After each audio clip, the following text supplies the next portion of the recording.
Good evening, everyone. Good evening, sir. We often talk about code of silence. This council is code of silence. This family come here for some relief from this council. Very apparent we're not getting it from the chief of police. Let me say a couple things in reference to my comments. We wrote 2 letters to the chief, asking the chief to come speak to Movement for Change. He has yet to answer either one of those letters. He has yet to acknowledge I will come and when I will come. I have asked him personally. He has yet to acknowledge I will come. But he is our chief of police. He is who you hired as being our chief of police. We wanted to talk with the chief about some concerns we had with PPD officers. But he didn't think it was necessary to come to talk to Movement for Change. I've not done a profile itinerary and see where he has spoken.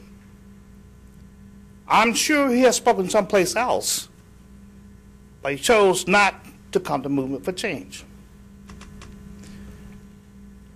About 3 years ago, I came right here and asked this council to place a moratorium on the tasers.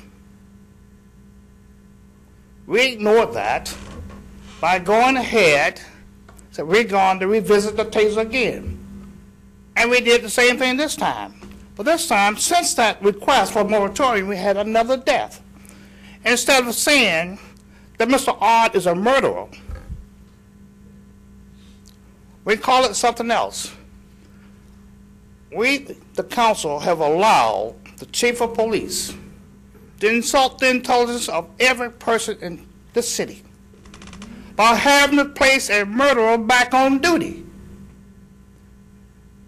You can sit and listen all you want. It makes no difference. It's going to come a time there will be an eye for an eye. I hope it never comes. But this council and the police in this city, our leadership, is going to force others to say enough is enough. If you can bleed blood upon my family, then we can do the same to your family. I'm not saying that's going to happen, but I'm saying this to you. As Mr. Humble said, the pattern is consistent, very consistent. We gave Mr. Ard a paid vacation.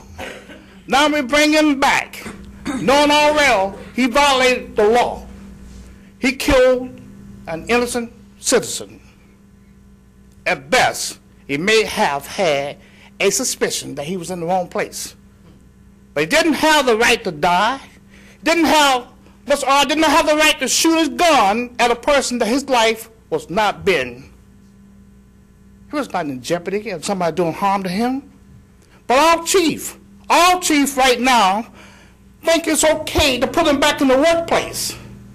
Knowing all well this man murdered a child who had done absolutely nothing to anyone.